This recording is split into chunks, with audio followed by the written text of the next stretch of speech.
Even the most advanced weapon is still just a delivery system, a mechanism that sets direction. What matters far more is the payload flying toward the target. That idea applies perfectly to modern warships. Ships are just large platforms capable of carrying weapons. The Ningbo, the Zumwalt, the Basisti, they all prove the point. Without good modules, even the most intimidating machines can't do much. Take the Bismarck, for example. A tough guy armed with huge barrels. But remove them, and what is he? A genius, billionaire, playboy, philanthropist. Another clear example is this month's newcomer, the Russian Shkval. This is the export version of the Leader-class ship, a promising class of nuclear-powered destroyers. Its main weapon is guided missiles. We've already described the core idea behind this new ship, but what about effective builds and tactics? Let's find out.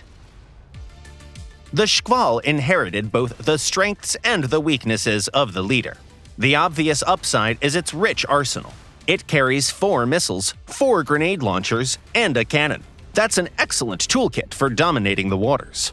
Its defenses are strong as well. The S-400E systems confidently hit even the toughest targets. The downside of that firepower is the long reload, which leaves the ship more vulnerable between salvos. Simpler threats, however, are handled nicely by a combo of the Bleak laser and the S-300FM missile. And 2 open slots let you reinforce the anti-air suite to the point where breaking through it becomes almost impossible. The main defensive feature is 4 open slots for autocannons. Well-placed AFGS or Mark 47 systems can completely clear the water of enemy torpedoes, while Sigmas will calmly shave down anything flying nearby. The destroyer's speed is also impressive, a full 27 knots. With that kind of pace, it can even give frigates a run for their money. But the Shkval does have drawbacks. The first one is size. Sharp-tongued players will probably call the newcomer a barn, and honestly, they'll have a point. In terms of dimensions, the destroyer is only slightly smaller than the heavy cruiser Nakhimov. This huge mass would be an ideal target if not for its high speed. That speed is what saves it. Its maneuverability, however, leaves a lot to be desired. You won't be weaving neatly around obstacles, so plan your route ahead of time. And before that, plan your tactics. There are several ways to approach combat. The first and most reliable option is to focus on guided, decoy-resistant weapons. For example, take the Ha-90 missiles, the Deterrence 300 grenade launchers from the market, or the WS-3 from the ranked shop. The cannon should also have auto-aim. The Mark 42 or the new SPGH EVA will work well. Pick autocannons to your taste. In this setup, they'll terrorize everything alive.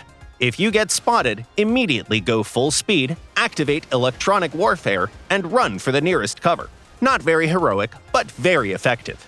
If you prefer close contact, swap the Ha-90 for the Fatah-1, the Prelay, or the Mako. These let you grind enemies down almost point blank, and the high camera position helps a lot. Another interesting close-range option is laser-guided missiles.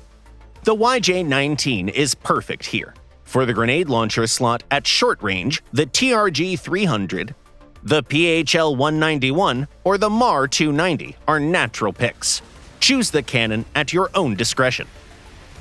The tactic is built around the same advantage, the high camera position. You deal damage without exposing yourself to return fire, while the enemy is left with 2 choices: back off or commit to a desperate push. But that won't save them either, since your grenade launchers were picked for exactly this kind of berserk incomer.